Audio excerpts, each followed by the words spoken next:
Hello everyone. तो आप सभी कैसे हैं? सभी को हरे कृष्णा, राधे राधे। जैसा आप सभी को पता है कि डेली हम अपनी प्रैक्टिस सेट लेकर चलते हैं। तो कल हमने आपको पर्यावरण की प्रैक्टिस सेट दी थी। आज सीडीपी की फिर से आपकी स्टार्ट हो गई है। तो आज हम 30 क्वेश्चन करेंगे। जैसा कि हम आपको बताते हैं कि जब क्वेश्चन थोड़े शॉर्ट होते हैं तो हम 30 क्वेश्चन लेकर चलते हैं। जब बहुत लेंदी होते हैं तब हम थोड़ा 15 क्वेश्चन लेकर चलते हैं, क्योंकि वीडियो जो होती है बहुत बड़ी हो जाती है तो आप भी बोरिंग फील करने लगते हैं। तो आज 30 क्वेश्चन लेके चलेंगे। जो नए बच्चे हैं, जो पुराने बच्चे हैं, उन्हें तो पता है कि कैसे हम अपना प्रैक्टिस सेट करते हैं। जो नए बच्चे उन्हें बता देना चाहते हैं, आप नंबरिंग क्या करिए, 1 से लेकर 30 तक नंबरिंग करिएगा, ठीक है। उसके बाद आप सभी क्या किया करिए, नंबरिंग के बाद जब मैं क्वेश्चन पढ़ती हूँ आप भी पढ़ा करिए, आप अपना उत्तर खुद से दिया करिए। जब मैं उत्तर बताती हूँ तो अपने उत्तर का मिलान किया करिए। जब उत्तर आपका सही होता है तो सही करिए, गलत होता है तो गलत करिए। लास्ट में आप काउंट करिए कि आपने कितना नंबर गेन किया है। देखिए बहुत सारे बच्चे हैं जो हमें बताते हैं कि मैम हम 17 नंबर पाए हैं, मैम हम 27 नंबर पाए हैं, मैम 28 नंबर पाए हैं। तो वो सारे बच्चे हमें कमेंट करते हैं तो उनको थैंक यू करना चाहते हैं, क्योंकि वो हमें फीडबैक देते हैं। और प्लीज़ आप सभी को अगर वीडियो अच्छी लगती है तो एक लाइक कर दिया करिए, क्योंकि आपके लाइक से हमें सिर्फ मोटिवेशन मिलता है, ना कि हमारी कोई मोटी रकम की कमाई होती है।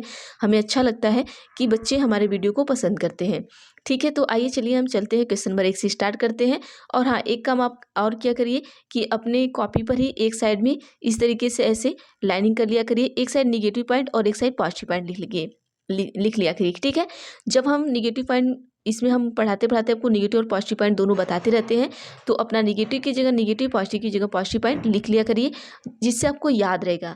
निगेटिव और पॉजिटिव पॉइंट की वीडियो हम आपको देंगे ज़रूर, लेकिन तो ये अगर लिख लेंगे तो इसमें ज़्यादा से ज़्यादा चीज़ें मिल जाएंगी, ठीक है। क्योंकि देखिए डेली हम 30 क्वेश्चन कराते हैं तो डेली कुछ ना कुछ आपको निगेटिव पॉजिटिव पॉइंट मिलते रहेंगे। कम से कम 100-150 आपको मिल जाएंगे।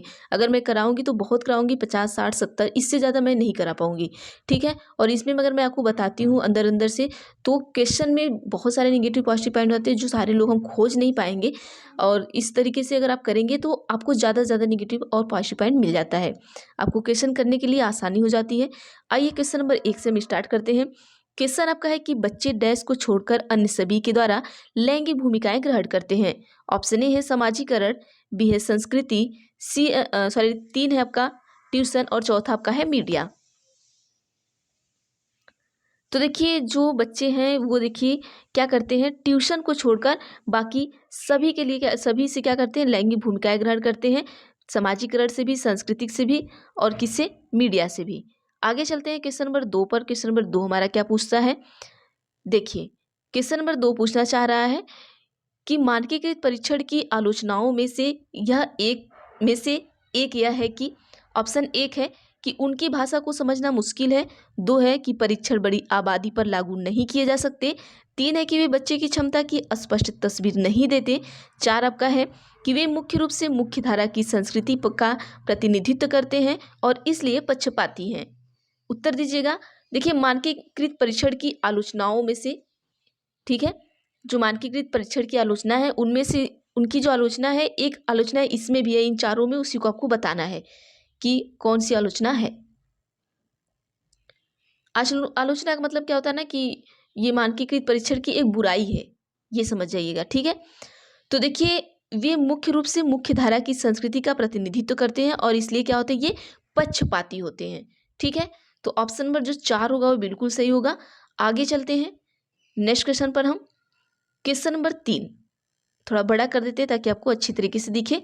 चलिए क्वेश्चन 3 है कि बहुबुद्धि का सिद्धांत कहता है कि, ऑप्शन 1 है कि बुद्धि कई प्रकार की हो सकती है, ऑप्शन 2 है पेपर पेंसिल परीक्षण सहायक नहीं है, ऑप्शन 3 है प्रभावी अध्यापन के द्वारा बुद्धि बढ़ाई जा सकती है, ऑप्शन 4 है कि बुद्धि तेजी से बढ़ाई जा सकती है। तो उत्तर दीजिएगा क्या होगा। देखिए हम आप सभी को 30 क्वेश्चन 30 मिनट या 35 मिनट में हम आपको करा के हटा देते हैं, क्योंकि अगर हम चाहते हैं तो यही 30 क्वेश्चन हम आपको 2 से 3 घंटे में मैराथन कराते हैं, ठीक है। तो हम हमेशा आपसे यही कहते हैं कि आप वहाँ से क्वेश्चन बिल्कुल मत करिएगा जहाँ से आपको 10 से 15 क्वेश्चन कराया जाए और उसी में आपको गुमराह किया जाए। हम बहुत बड़े बड़े कोचिंगों में देखते हैं कि 10 से 15 क्वेश्चन को बढ़िया से क्या करते हैं, PDF बना लेंगे रंगीन पेपर टाइप का। देखिए आप चमक धमक पर मत जाइए, आप अपने काम से मतलब रखिए। हम चाहते तो अभी इसी 15 क्वेश्चन का हम रंगीन PDF बनाकर बढ़िया से आपको 1 से 1.5 घंटे तक पढ़ाते और हमारे व्यूज़ भी अच्छे खासे आ जाते हैं। लेकिन हम नहीं चाहते, हम चाहते हैं कि हमारे 1500 ही बच्चे पढ़े, लेकिन आप जो चीज़ें पढ़ें वो करके आएँ, ठीक है। ऐसा नहीं है कि हम व्यूज़ ले लें 50,000 60,000 और बच्चे जो हैं वो 4 से 500 भी सक्सेस ना हो पाएँ। तो इस तरीके से हम नहीं चाहते। तो आप कभी भी कहीं से भी करिएगा तो अपना टाइम मैनेजमेंट का ध्यान देकर ही क्वेश्चन किया करिए। चलिए क्वेश्चन नंबर 3 का जो सही उत्तर होगा ऑप्शन नंबर 1 होगा। बुद्धि कई प्रकार की हो सकती है, ठीक है। बहुबुद्धि क्या कहता है कि बुद्धि क्या होती है, कई प्रकार की होती है। आगे चलते हैं नेक्स्ट क्वेश्चन पर हम। देखिए इसमें क्या होता है ना, ऑप्शन छोटे बड़े ऐसे होते हैं। अब देखिए 3 ऑप्शन दे दिया है 4 में, अब चौथा ऑप्शन बाद में दिया है। अब 3 हम पढ़ लेते हैं।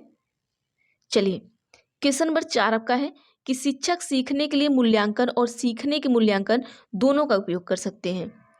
ऑप्शन 1 है बच्चे की सीखने की जरूरतों को जानने और तदनुसार शिक्षा रणनीति का चयन करने में। ऑप्शन 2 है कि आवधिक अंतरालों पर बच्चे के प्रदर्शन का आकलन करने और उसके प्रदर्शन को प्रमाणित करने में। ऑप्शन 3 है कि बच्चों के प्रगति की निगरानी करने और उनके सीखने के अंतराल की पूर्ति करने के लिए उचित लक्ष्य निर्धारित करने में। अब आइए ऑप्शन 4 आपको भी दिखा देते हैं क्या होगा। ऑप्शन 4 आपका है कि बच्चे की प्रगति और उपलब्धि स्तर को जानने के लिए। अब फिर से आइए हम आपको क्वेश्चन दिखाते हैं। क्वेश्चन क्या कह रहा है कि अगर आप एक शिक्षक हैं तो सीखने के लिए मूल्यांकन कर रहे हैं। अगर आप सीखने के लिए मूल्यांकन और सीखने के मूल्यांकन दोनों का प्रयोग कर सकते हैं तो किस लिए कर सकते हैं? क्या बच्चे के सीखने की ज़रूरत को जानने के लिए? बिल्कुल नहीं। अवधि अंतराल पर बच्चे के प्रदर्शन का आकलन करने के लिए? बिल्कुल नहीं। देखिए हम ये जब भी जानेंगे ना उसकी प्रगति के लिए जानेंगे। तो ऑप्शन नंबर जो 4 होगा वही सही होगा, ठीक है, लगा लीजिएगा 4। देखिए थोड़ा इसलिए प्रॉब्लम हो रही है कि क्वेश्चन का जो ऑप्शन है वो थोड़ा बड़े हैं तो इधर उधर हो जा रहे हैं 1-2 क्वेश्चन, तो आप थोड़ा मैनेज कर लीजिएगा उसको। चलिए क्वेश्चन नंबर 5 पर चलते हैं।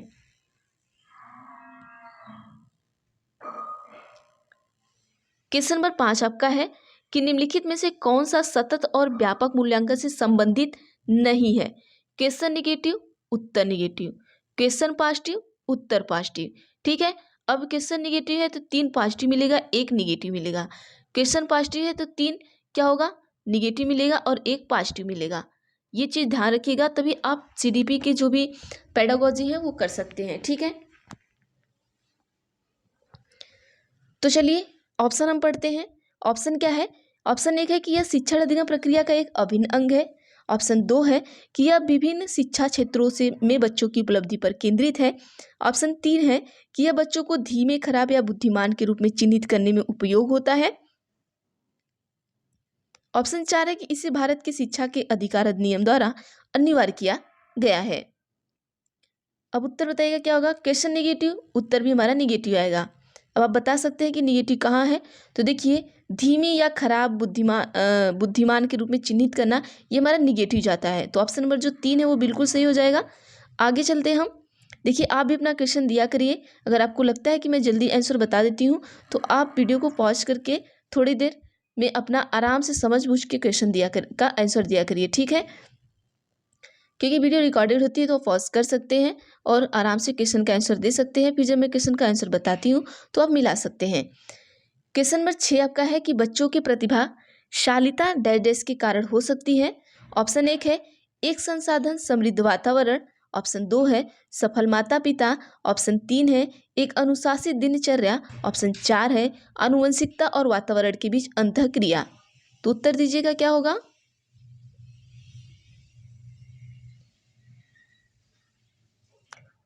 चलिए देखिए बच्चे में प्रतिभाशालिता, बच्चा क्या है, प्रतिभाशाली है। तो किसके कारण उसके अंदर ये प्रतिभाशालिता आती है? तो सिंपल सी बात है कि बच्चे के अंदर जो प्रतिभाशालिता होगी वो वानुंशिकता और वातावरण के बीच की ये क्या है, अंतःक्रिया है, ठीक है। अगर बच्चा प्रतिभाशाली है तो उसके अंदर आनुवंशिकता के भी लक्षण है और वातावरण दोनों का, ठीक है। अगर हम प्रतिभावान हैं तो उसका असर कहाँ कहाँ से भी पड़ेगा, हमारे माता पिता से भी पड़ेगा और हमारे आसपास के वातावरण से भी पड़ेगा। तो ऑप्शन नंबर जो 4 होगा वो बिल्कुल सही होगा। आगे चलते हैं नेक्स्ट क्वेश्चन पर। हम क्वेश्चन नंबर 7 पर चलते हैं। साथ में आपको हम चलिए 3 ऑप्शन दिखाते हैं, 3 में से ही आप हमें उत्तर दीजिएगा, ठीक है। चलिए, क्वेश्चन है कि सामाजिक आर्थिक रूप से वंचित पृष्ठभूमि से आने वाले बच्चों को कक्षा के माहौल की आवश्यकता होती है जो ऑप्शन 1 है कि उनके सांस्कृतिक और भाषाई ज्ञान को महत्व देता है तथा उनका उपयोग करता है। ऑप्शन 2 है कि उनकी भाषा के उपयोग को हतोत्साहित करता है ताकि वे मुख्यधारा की भाषा सीख सके। ऑप्शन 3 है बच्चों को उनकी क्षमताओं के आधार पर वर्गीकृत करता है। अब देखिए, क्वेश्चन क्या पूछा है, पॉजिटिव पूछा है तो उत्तर भी हमारा पॉजिटिव ही आएगा, ठीक है। अगर निगेटिव पूछता तो उत्तर हमारा निगेटिव आता। पूछा क्या है कि सामाजिक और आर्थिक रूप से वंचित पृष्ठभूमि, मतलब कि वो समाज से भी ज़्यादा कनेक्ट नहीं है बच्चा और पैसों वैसे से भी ज़्यादा कनेक्ट नहीं है। एक हम आपको आइडिया बता रहे हैं, इस तरीके से इस क्वेश्चन को समझा करिए कि सामाजिक आर्थिक रूप से क्या है, वंचित पृष्ठभूमि से आने वाला बच्चा। जैसे हम आपको हमेशा बताते हैं कि जो बच्चा भट्टे पे काम कर रहा है, जिसके माँ बाप भट्टे पे काम कर रहे हैं, वो दूर से आए हैं, तो वो आप देखते हैं भट्टा एक किनारे होता है, आपके गांव में देखे होंगे या कहीं भी, वहाँ पे वो बहुत ज़्यादा समाज नहीं होता, वो उन्हीं का एक ग्रुप होता है बस। तो बच्चा एक तो समाज से हट गया, दूसरा क्या, उनको आर्थिक स्थिति भी उतनी सही नहीं होती है तो वो उससे वंचित हो गया। तो इस तरीके का जो बच्चा है, तो अगर वो आपके कक्षा के माहौल की क्या आवश्यकता होगी, अगर आपका उस तरीके का बच्चा आपके पास पढ़ने आ रहा है तो, ठीक है। तो देखिए, आप उसे कभी भी हतोत्साहित नहीं करेंगे, बिल्कुल नहीं करेंगे, ये निगेटिव चले जाएगा। कोई भी बच्चा है उसे हमें हतोत्साहित नहीं करना, हमेशा उसे हमें मोटिवेट करना है, ठीक है। फिर बाकी क्या है कि उनकी क्षमता के आधार पर हम कभी भी वर्गीकृत नहीं करेंगे, हमें वर्गीकृत करना ही नहीं है बच्चे को। क्योंकि अगर हम वर्गीकृत करेंगे कि तुम ज़्यादा तेज पढ़ने में हो, तुम कमज़ोर हो सकता है वो बच्चा अंदर से उसको ये लगने लगे कि नहीं, मैं कल से पढ़ने नहीं जाऊँगा, क्योंकि टीचर हमें हमेशा क्या करते हैं, डीमोटिवेट करते हैं कि तुम पढ़ने में सही नहीं हो, ये पढ़ने में सही है, और हमें बांट के अलग अलग कर दिए कि ये बच्चा सही है अच्छा पढ़ने में, इसको अलग करो, और ये बच्चा अच्छा नहीं है। तो इस तरीके से हमें वर्गीकृत भी नहीं करना है।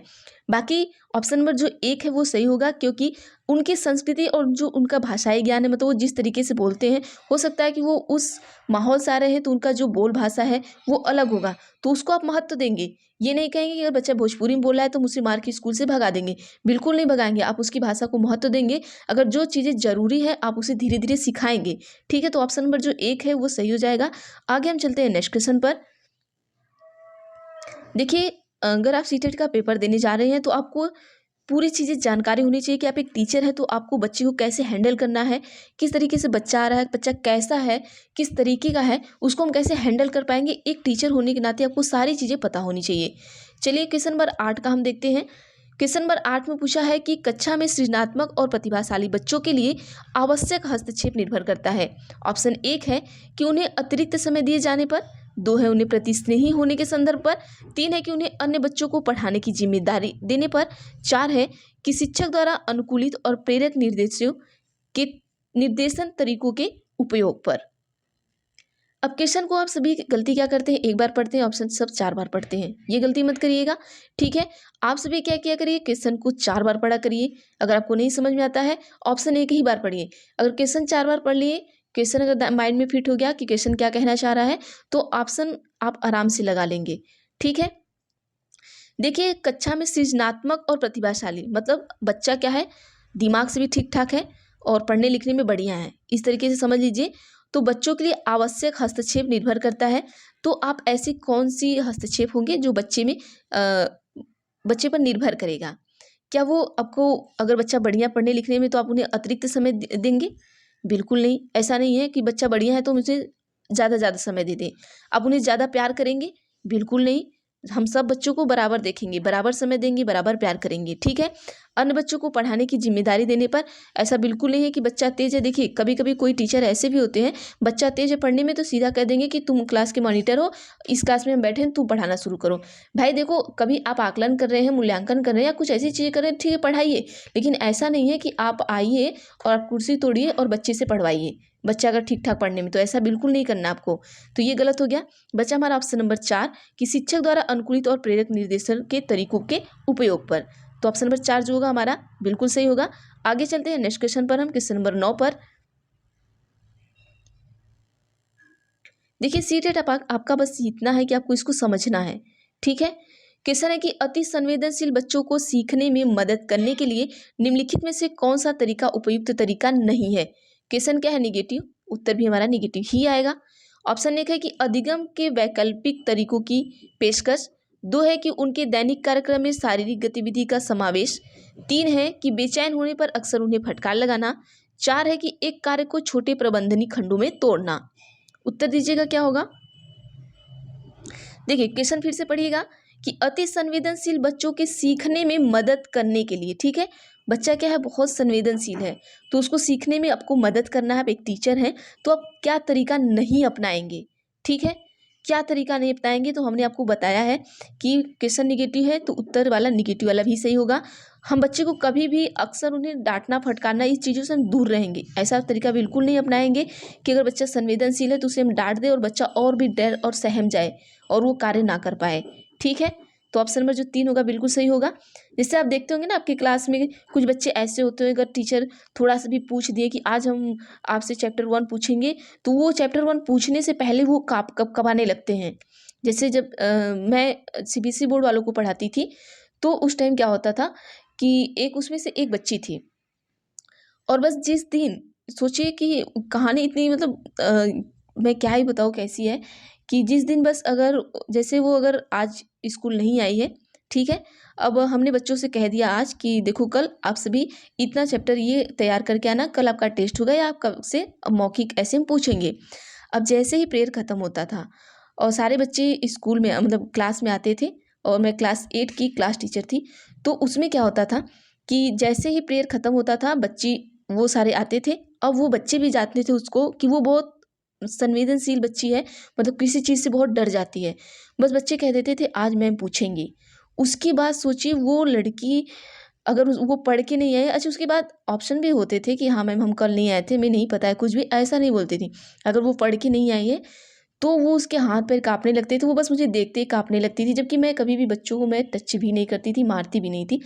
और वो क्या करती थी, बस काँपने लगती थी और उसके बाद कहती थी मुझे चक्कर आ रहे हैं, मुझे ये, मतलब वो बीमारी के बहाने करने लगती थी अलग-अलग तरीके से। फिर मैं उसको हैंडल करती थी, ठीक है तुम नहीं पढ़ के आई हो, आज तुम नहीं पढ़ी हो, तुम कल पढ़ के आना। लेकिन ये सारी नौटंकियाँ मेरे सामने मत करो भाई तुम। मतलब होता है ना कभी-कभी टीचर भी इरिटेट हो जाते हैं बच्चों से, लेकिन वो इस तरीके की लड़की थी कि शायद मैं 2 बच्चों से मैं बहुत मतलब एकदम क्या ही बताएँ। एक बच्ची ऐसी थी, एक बच्ची और भी है, उसकी कहानी बताएँगे। वो तो क्या ही उसका बताएँ, वो तो पूरे क्लासरूम को तंग करके रखा था, सिर्फ़ मेरा ही होमवर्क करता था, बाकी सबको तंग करके रखा था। मतलब ऐसे ना अच्छे-अच्छे बच्चों से भी हमारे पाले पड़ जाते हैं, ऐसी ऐसी बात नहीं है। अच्छे-अच्छे बच्चे भी होते हैं जिनसे हमारे पाले पड़ जाते हैं और कितना मैनेज करेंगे आप। ठीक है, हमारा सीटेट कहता है, लेकिन जितना सीटेट कहता है शायद पॉसिबल नहीं हो पाता है। लेकिन तो हमें पॉसिबल करके यहाँ पे क्वेश्चन आंसर करना है, हमें पास करना है सीटेट, बाकी जो होगा वो तो देखा जाएगा कि कैसे बच्चों को हैंडल करना है। चलिए क्वेश्चन नंबर 10 पर चलते हैं हम। क्वेश्चन नंबर 10 है कि अलग, एक सेकेंड, अलग-अलग सोच वाले पैटर्न उन बच्चों की पहचान करते हैं जो, ऑप्शन 1 है डिस्लेक्सिक हैं, 2 है सृजनात्मक हैं, 3 है प्रत्यास्थयी हैं, 4 है आपके विकलांग हैं। तो उत्तर दीजिएगा क्या होगा? देखिए अलग-अलग सोच वाले पैटर्न उन बच्चों की पहचान करते हैं, ठीक है? जैसे बच्चा अलग-अलग सोच रख रहा है तो बच्चा क्या है, सृजनात्मक है, बच्चा तेज है पढ़ने लिखने में, ठीक है? बच्चे का दिमाग ठीक-ठाक है। जब सृजनात्मक आ जाए तो आप यही समझ लीजिए कि बच्चा तेज है पढ़ने में, दिमाग ठीक-ठाक है, ठीक है? तो इससे आपको ना याद रहेगा। चलिए अगला चलते हैं 11 पर। क्वेश्चन नंबर 11,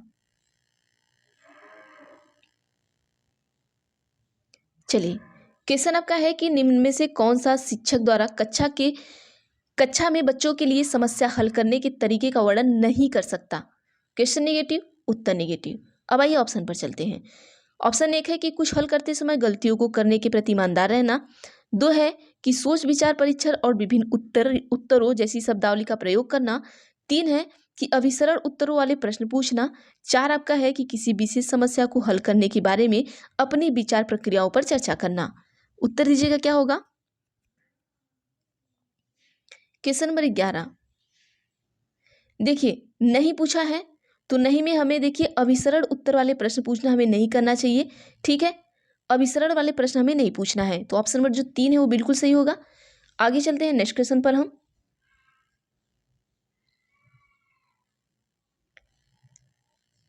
चलिए, क्वेश्चन आपका 12 है कि निम्न में से कौन सा एक संवेग है। ऑप्शन 1 है डर, 2 है ध्यान, 3 है उत्तेजना, 4 है स्मृति। तो आप सभी को पता है जो डर हमारा है वो संवेग में आता है। ठीक है, संवेग का जो आपका है डर, भय, चिंता, इस तरीके के कम से कम आपके लगभग 16 या 16 शायद हैं, वो आप याद कर लीजिएगा। ठीक है, चलिए आगे चलते हैं नेक्स्ट क्वेश्चन पर। क्वेश्चन नंबर 12 के बाद हम आते हैं 13 पर। अब देखिए ये एक ऑप्शन एकदम छोटा, एक ऑप्शन एकदम बड़ा, क्या ही कर सकते हैं हम इसके लिए। चलिए 3 ही ऑप्शन दे रहे हैं, 3 में से आप बताइए उत्तर। ठीक है, चलिए क्वेश्चन है कि एक 3 साल का बच्चा बताता है कि दूध बूथ पर एक मशीन द्वारा दूध का उत्पादन होता है। निम्नलिखित में से कौन सा बच्चे की समझ का सबसे अच्छा स्पष्टीकरण प्रदान करता है। ऑप्शन 1 है कि बच्चे का जवाब दूध बूथ से दूध खरीदने के अपने अनुभव पर आधारित है। ऑप्शन 2 है बच्चे ने गाय को कभी नहीं देखा है। ऑप्शन 3 है बच्चे का परिवार बच्चे को प्रेरक वातावरण प्रदान नहीं करता है। तो देखिए जब बच्चा इस तरीके का बात कर रहा है तो समझ जाइए कि बच्चे का जो जवाब है वो दूध उससे खरीदने के अनुभव पर आधारित है। मतलब बच्चा वहां से दूध खरीदता है और उसे ये अनुभव है, तो वो ये चीजें बता रहा है आपको। आगे चलते हैं नेक्स्ट क्वेश्चन पर। हम क्वेश्चन नंबर 14, क्वेश्चन नंबर 14 का चलिए देखते हैं। क्वेश्चन आपका है निम्नलिखित में से कौन सा शिक्षक की भूमिका का सबसे अच्छा वर्णन करता है। ऑप्शन 1 है कि एक शिक्षक को निर्धारित पाठ्यपुस्तक का पालन करना चाहिए। ऑप्शन 2 है कि पाठ्यक्रम को समय पर पूरा करने के साथ साथ दोहराने के लिए पर्याप्त समय देना महत्वपूर्ण है। ऑप्शन 3 आपका है कि आराम के लिए जगह बनाना जहां बच्चे संवाद और पूछताछ के माध्यम से सीखते हैं। ऑप्शन 4 है कि कक्षा में शिक्षक की सबसे महत्वपूर्ण भूमिका अनुशासन को बनाए रखना है। क्वेश्चन नंबर 14 का बताइए उत्तर आप सभी क्या होगा। क्वेश्चन पहले ध्यान से पढ़ा करिए आप सभी। ठीक है, सारे बच्चे क्या करते हैं ना, क्वेश्चन नहीं पढ़ते हैं और तुरंत उत्तर देते थे आप, तो फिर वो चीज़ें इधर उधर हो जाती है आपकी। क्वेश्चन नंबर 14 देखिए, पहले पढ़ा करिए और आप उसको देखा करिए कि क्वेश्चन निगेटिव पूछ रहा है या पॉजिटिव पूछ रहा है। तो चलिए यहाँ पर हम देख लेते हैं कि निम्नलिखित में से कौन सा शिक्षक की भूमिका का अच्छा वर्णन पूछा है ना। अगर आप एक शिक्षक है तो आपकी क्या भूमिका होनी चाहिए, ये पूछा है आपसे। तो यहाँ पर हम देख लेते हैं, आराम के लिए जगह बनाना जहाँ बच्चे संवाद और पूछताछ के माध्यम से क्या करते हैं, सीखते हैं। तो ऑप्शन नंबर 3 जो होगा वो बिल्कुल सही होगा। ठीक है, बाकी पाठ्यपुस्तक पर हम ये हमारा निगेटिव चला जाएगा। और ये क्या है, पाठ्यक्रम को समय पूरा करने के लिए साथ साथ दोहराने के लिए पर्याप्त समय देना महत्वपूर्ण है। ठीक है, महत्वपूर्ण है, लेकिन तो अगर आप एक शिक्षक हैं तो क्या चीज़ें ज़्यादा अच्छी हैं वो देखना है। कक्षा में शिक्षक की सबसे महत्वपूर्ण भूमिका अनुशासन को बिल्कुल नहीं है कि हम हमेशा अनुशासन को बनाए रखें। ठीक है, अनुशासन हमारा निगेटिव में चला जाता है। बहुत नहीं है बच्चे को हमेशा अनुशासन में रखना है कि इतना अनुशासन में रखें कि बच्चा हमसे क्वेश्चन तक ना पूछ पाए, तो ऐसा हमें नहीं करना है। आगे चलते हैं 15 पर। हम क्वेश्चन नंबर 15, चलिए इसमें से 2 ऑप्शन दे रहे हैं आपको, 2 में से बताइएगा। 15 के निम्नलिखित में से कौन सी कक्षा समृद्धि शिक्षा को प्रोत्साहित करती है। ऑप्शन 1 है कि वह कक्षा जिसमें खुली गतिविधि कोने में हो और विभिन्न प्रकार के बाल साहित्य खुली ताक मतलब सेल्फ में रखी हो, जो दिन के किसी भी समय प्राप्त किया जा सके। ऑप्शन 2 है अलमारी में अच्छी तरह संगठित सामग्री वाली कक्षा जहाँ सामग्री को सप्ताह में एक बार मुक्त खेल के लिए बाहर लाया जाता हो। अब देखिए, कक्षा समृद्ध शिक्षा को प्रोत्साहित करती है। अब वही कक्षा समृद्ध शिक्षा को प्रोत्साहित करेगी जहां आपको चीज़ें मतलब कि जब चाहे तब आपको मिल जाए। तो यहाँ पर क्या है, ऑप्शन नंबर 1 में हमारा क्या है कि हमेशा ये गतिविधि कोने में है और एक किनारे में रखी हुई है, सेल्फ में रखी हुई है। जब आपका मन कर रहा है दिन में किसी भी समय आप उसे लेकर पढ़ सकते हैं या कुछ भी कर सकते हैं या खेल सकते हैं। तो ऑप्शन नंबर 1 जो है वो बिल्कुल सही होगा। ठीक है, आगे चलते हैं नेक्स्ट क्वेश्चन पर। हम क्वेश्चन नंबर हमारा 15 के बाद आते हैं 16 पर। 16 पूछा गया आपसे, क्वेश्चन है कि निम्नलिखित में से कौन सा कक्षा में पाठ्यपुस्तकों की भूमिका का सबसे अच्छा वर्णन करता है। ऑप्शन 1 है कि वे एक राज्य या राष्ट्र में अधिगम में एक रूपता बनाए रखते हैं। ऑप्शन 2 है कि वे अध्ययन के पाठ्यक्रम के बारे में शिक्षकों और माता पिता को मार्गदर्शन प्रदान करते हैं। ऑप्शन 3 है कि वे संसाधन रहित संदर्भ में सबसे आवश्यक अधिगम संसाधन बनाते हैं। ऑप्शन 4 है कि वे कक्षा में उपलब्ध संसाधन और संदर्भ सामग्री में से एक है। उत्तर दीजिएगा क्वेश्चन नंबर 16 का। देखिए पूछा क्या है क्वेश्चन कि कौन सा कक्षा में पाठ्यपुस्तक की भूमिका का सबसे अच्छा वर्णन है। जो पाठ्यपुस्तक है उसकी भूमिका पूछ रहा है। तो जो पाठ्यपुस्तक है उसकी भूमिका ये होगी कि वे कक्षा में उपलब्ध संसाधन और संदर्भ सामग्री में से एक है। जो हमारी पाठ्यपुस्तिका है वो हमारी क्या है, उपलब्ध संसाधन है हमारे कहाँ की, क्लास की। ठीक है, आगे चलते हैं अगले क्वेश्चन पर। Question number 17। क्वेश्चन नंबर 17 है कि राष्ट्रीय पाठ्यचर्या फ्रेमवर्क 2005 ने अपनी समझ डैश से प्राप्त की है। ऑप्शन 1 है व्यवहारवाद से, 2 है रचनावाद से, 3 है संज्ञानात्मक सिद्धांत से, 4 है मानवतावाद से। तो बताइए क्वेश्चन नंबर 17 का। तो देखिए हमारे जो राष्ट्रीय पाठ्यचर्या फ्रेमवर्क 2005 है वो जो अपनी समझ है वो रचनावाद से प्राप्त किया है। तो ऑप्शन नंबर जो 2 है वो बिल्कुल सही हो जाएगा, इसको रट लीजिएगा। ठीक है, अब देखिए हमारा जो सीटेट है वो रटना तो सही नहीं कहता है, लेकिन तो ये जितना सीटेट कहता है ना उतनी चीज़ें होती नहीं है। लेकिन अब क्या करेंगे, पास होना है तो इसकी माननी पड़ेगी। ठीक है, वो कहते ना कि अगर कुछ भी है तो किसी को भी मौसा बोलना पड़ जाए, वही वाली हालत है। चलिए क्वेश्चन नंबर 18 है कि कक्षा में बच्चों को प्रेरित समझा जा सकता है यदि। ऑप्शन 1 है कि वे कक्षा में अनुशासन बनाए रखते हैं। ऑप्शन 2 है कि वे सभी उपस्थिति में नियमित हैं। ऑप्शन 3 है कि वे शिक्षक से स्पष्टीकरण प्राप्त करने के लिए प्रश्न पूछते हैं। ऑप्शन 4 है कि वे अच्छी तरह से वर्दी पहने स्कूल में आते हैं। प्रेरित बच्चा क्या है, बहुत एक्टिव है, तो बच्चे को हम एक्टिव कब समझेंगे ये बताना है।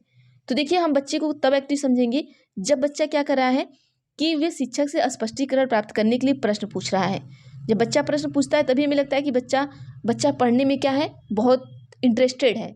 ठीक है, अनुशासन बनाने के लिए वो इंटरेस्टेड ऐसा बिल्कुल नहीं है।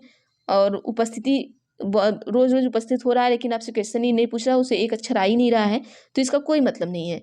और बढ़िया सी स्कूल में वर्दी वर्दी पहन के स्कूल का आ रहा है, बाकी उसको एक अक्षर से भेंट नहीं है, तो ऐसे में वो क्या है, प्रेरित नहीं है। प्रेरित तभी होगा जो क्वेश्चन पूछ रहा है आपसे, जो चीज़ें नहीं आ रही हैं पूछ रहा है, दोस्तों से पूछ रहा है, अपने सारे वर्क को बढ़िया तरीके से कर रहा है, तभी वो प्रेरित है।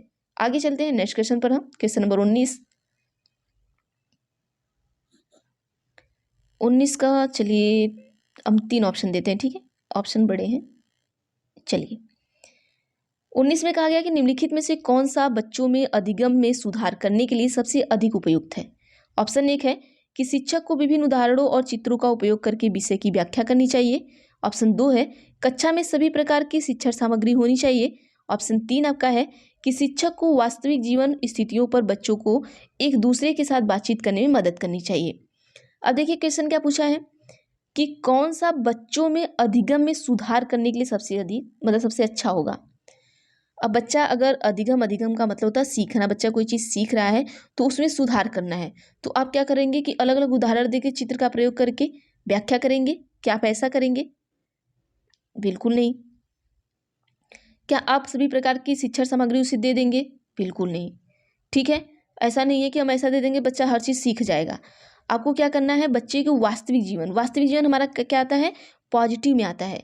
तो जब बच्चे के वास्तविक जीवन से पर बच्चों को एक दूसरे के साथ बातचीत करने में मदद करेंगे तब वो बच्चा समझता है। जैसे अभी हमने अपने वास्तविक जीवन से रिलेट करके आपको चीज़ें पढ़ाई, जैसे अभी उस बच्चे की हमने कहानी बताई ना कि जो मैं क्लास 8 की क्लास टीचर थी, जब मैं सीबीएसई में क्लासेस पढ़ाती थी तो वो बच्ची आती थी तो इस तरीके से हरकतें करती थी। उसी तरीके से जैसे देखिए उसी क्लास में एक बच्चा था सेम, और वो किसी का भी होमवर्क नहीं करता था। एक दिन बात ये हुई कि मैं उसको डेली कहती थी बच्चा तुम होमवर्क करके आओ, होमवर्क नहीं करता था और उसके ना कोई भी नोट मतलब कंप्लीट थे। ठीक है, और वो मतलब उसका रिकॉर्ड था कि वो डेली मार खाता था, क्लास में किसी का भी नोट कंप्लीट नहीं करता था। और मेरी आदत थी मैं बच्चों को कभी मारती नहीं थी। एक दिन क्या हुआ कि मैंने उसको बोला कि अपना नोट कंप्लीट करके आना आज। बोला ठीक है मैम। बोला कि मैम हम दूसरे दिन आया तो बोला मैम मैं कॉपी भूल गया। मैं बोली ठीक है जाओ लेके आओ। उस दिन मैं सोच ली थी आज इसको तो होमवर्क करा के छोड़ना है। मैं बोली ठीक है जाओ तुम लेके आओ घर से। बोला मैम अब घर दूर है। मैं बोली ठीक है उनको साइकिल दे रहे तुम साइकिल से जाओ। अच्छा फिर गया, कह रहा कि मैम कापी पता नहीं कहाँ खो गई रात में। अब भाई ऐसे ऐसे एक्सक्यूज़ दे रहा है कि आप सोच नहीं सकते एक बच्चा। फिर मैं बोली अच्छा ठीक है तुम जाओ, जो तुम्हारी कापी पड़ी है वो तुम वही लेके आओ। फिर कह रहा मैम मैंने आधे चैप्टर किए आधे नहीं किए। हम कहे तुम घर तो जाओ। लास्ट में आते आते कह रहा है कि मैम हमने किया ही नहीं है। मतलब देखिए कितना झूठ बोल रहा था।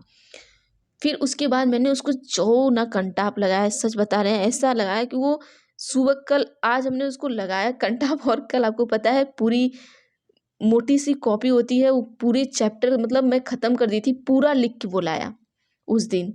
और सारे टीचर मुझसे पर पूछ रहे हैं कि आपने क्या किया, कि इसने पूरा आपका पूरा कर लिया। आज तक रिकॉर्ड है कि किसी का इसने एक भी नोट्स कंप्लीट नहीं किया है।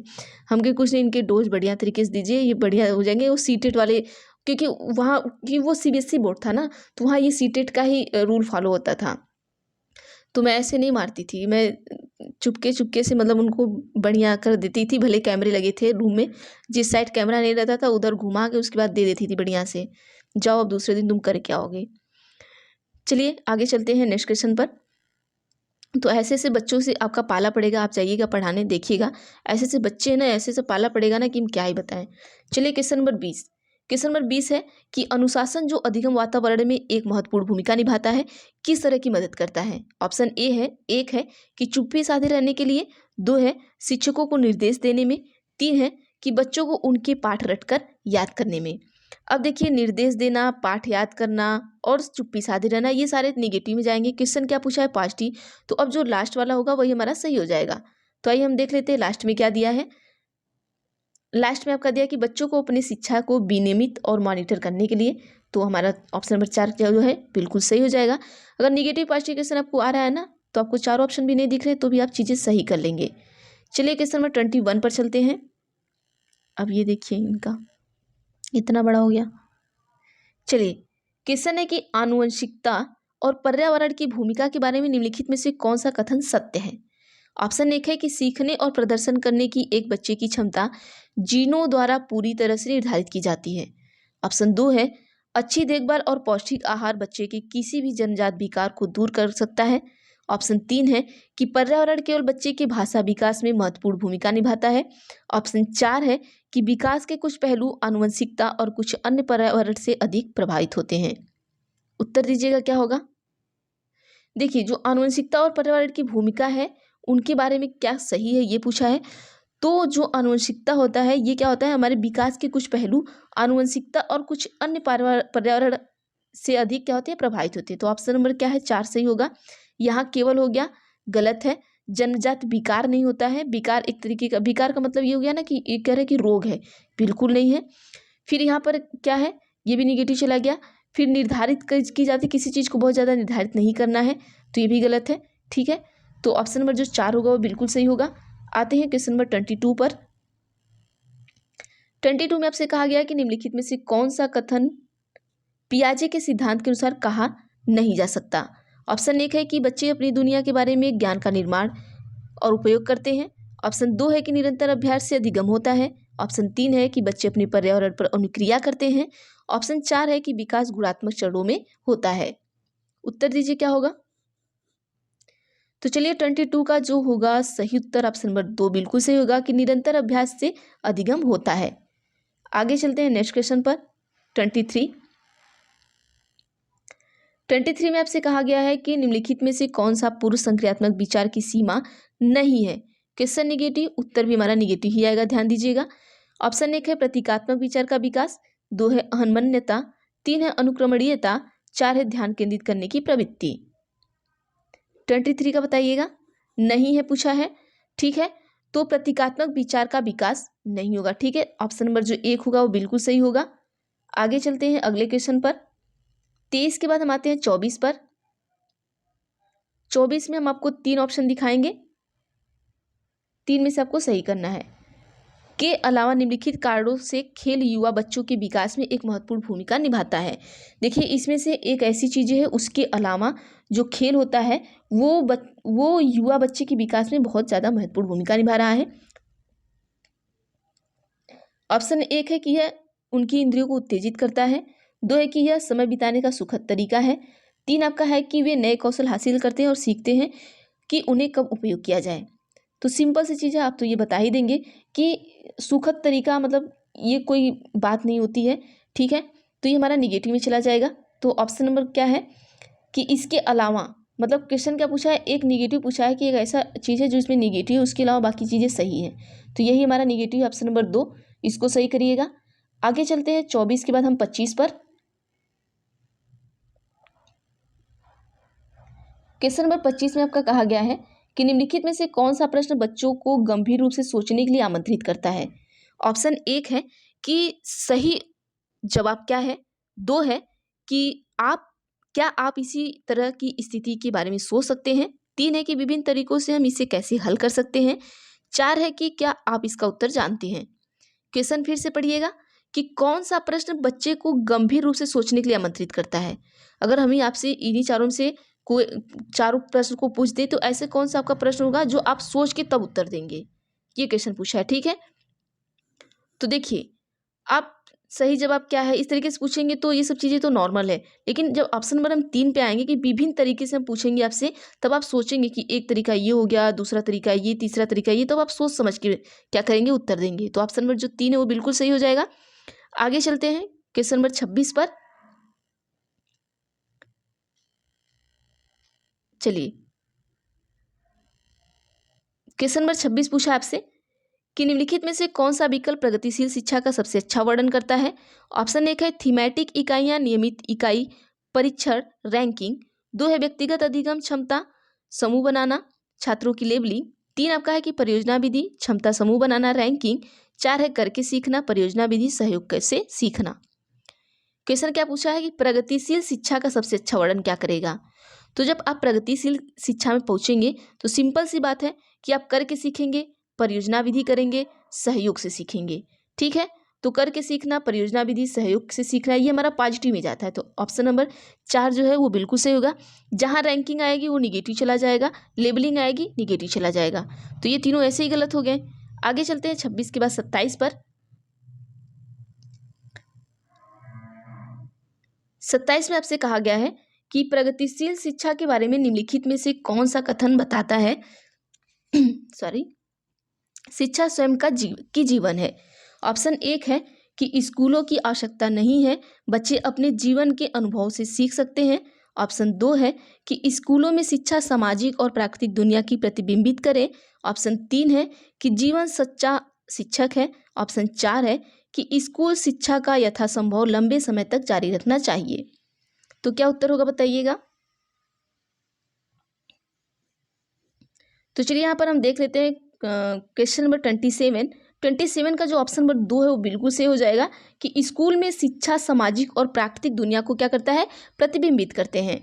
तो चलिए आगे देखते हैं हम 27 के बाद 28 देखिए कोहलबर्ग से क्वेश्चन पूछा गया है आपसे।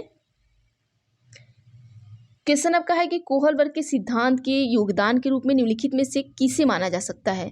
ऑप्शन 1 है कि इस सिद्धांत में विस्तृत परीक्षण प्रक्रियाएं हैं। 2 है कि यह नैतिक तर्क और कार्रवाई के बीच एक स्पष्ट संबंध स्थापित करता है। 3 है कि उनका विश्वास है कि बच्चे नैतिक दार्शनिक हैं। 4 है कि उनके सिद्धांत ने संज्ञानात्मक परिपक्वता और नैतिक परिपक्वता के बीच एक सहयोग का समर्थन किया है। उत्तर दीजिएगा 28 का। देखिए कोहलबर्ग कहीं भी दिख जाए, अगर नैतिकता दिख जाए तो समझ जाइए कि वहाँ पर सही होगा। अब आप कहेंगे कि यहाँ पर बहुत सारे जगह नैतिकता दिख रहा है, तो पूछा है कि कोहलबर्ग के सिद्धांत के योगदान के रूप में किसे माना जाता है। तो देखिए इस सिद्धांत में विस्तृत परीक्षण प्रक्रिया है नहीं, इसमें क्या है नैतिक तर्क और कार्रवाई के बीच एक स्पष्ट संबंध स्थापित करता है। बिल्कुल नैतिक तर्क के बीच बिल्कुल नहीं कर रहा है, नैतिक तर्क के बीच करता है लेकिन ये कार्रवाई बीच में कहाँ से आ गई। उनका विश्वास है कि बच्चे नैतिक दार्शनिक है, नहीं, उनके सिद्धांत में क्या है कि संज्ञानात्मक परिपक्वता और नैतिक परिपक्वता के बीच क्या है, सहयोग का समर्थन है। ठीक है, ये याद रखिएगा कि जब कोहलबर्ग आएंगे तो उनके सिद्धांत के बीच में क्या है, संज्ञानात्मक परिपक्वता है और कौन सी परिपक्वता है, नैतिक परिपक्वता है। इसको याद रखिएगा कोहलबर्ग में। ठीक है, 28 के बाद आइए 29 पर चलते हैं हम। 29 में आपसे पूछा गया है कि निकटवर्ती विकास का क्षेत्र संदर्भित करता है। ऑप्शन 1 है कि उस विकासात्मक चरण जब बच्चा सीखने की पूरी जिम्मेदारी लेता है। ऑप्शन 2 है कि एक संदर्भ को जिसमें बच्चे सहयोग के सही स्तर के साथ कोई कार्य लगभग स्वयं कर सकते हैं। ऑप्शन 3 है कि उस सीखने के बिंदु को जब सहयोग वापस लिया जा सकता है। ऑप्शन 4 है कि उस चरण को जब अधिकतम विकास संभव है। तो उत्तर दीजिएगा क्या होगा। क्वेश्चन नंबर 29 का बताइएगा। तो देखिए निकटवर्ती विकास क्षेत्र संदर्भित करेगा, क्या संदर्भित करता है, यह संदर्भित करता है कि एक संदर्भ को जिसमें बच्चे सहयोग के सही स्तर के साथ कोई कार्य लगभग स्वयं कर सकते हैं, यही निकटवर्ती विकास क्षेत्र में क्या करता है, संदर्भित करता है। बल्कि जिम्मेदारी लेता है, बिल्कुल नहीं। सहयोग वापस लिया जा सकता है, नहीं। चरण को अधिकतम विकास संभव है, बिल्कुल नहीं। आगे चलते हैं अपने लास्ट क्वेश्चन पर। हम क्वेश्चन हमारा है कि एक उभयलिंगी व्यक्तित्व, ऑप्शन 1 है में आमतौर पर माने गए पुरुष और स्त्री गुणों का समायोजन होता है। 2 है कि में दृढ़ और अहंकारी होने की आदत है। 3 है कि समाज में प्रचलित रूढ़िवादी लैंगिक भूमिका का पालन करता है। 4 है कि स्त्री लक्षणों वाले पुरुषों को संदर्भित करता है। देखिए, उभयलिंगी व्यक्तित्व जो होता है वो आमतौर पर माने गए पुरुष और स्त्री गुणों का क्या है, समायोजन करता है। ठीक है, जैसे हम कहते हैं ना कि स्त्रीलिंग, पुरुषलिंग और उभयलिंग। तो ये जो उभयलिंग है ये क्या होता है कि पुरुष और स्त्री दोनों के, जो पुरुष और स्त्री होते हैं उनके गुणों का क्या होता है, समायोजन होता है। तो ऑप्शन नंबर जो 1 होगा वो बिल्कुल सही होगा। तो ये रहे हमारे 30 क्वेश्चन। तो आपको क्वेश्चन कैसे लगी, आपको वीडियो कैसी लगी, तो प्लीज़ कमेंट बॉक्स में कमेंट करके ज़रूर बताया करिए कि आपको वीडियो कैसी लगी है। और अगर चैनल पर नए हैं तो प्लीज़ चैनल को सब्सक्राइब कर लीजिएगा, बेल आइकन को क्लिक कर लीजिएगा, ताकि मैं जो भी वीडियो बनाऊँ आप तक ज़रूर पहुँचे।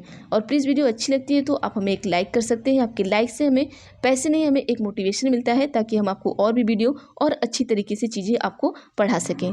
तो थैंक यू एवरीवन, मिलते हैं हम नेक्स्ट वीडियो में।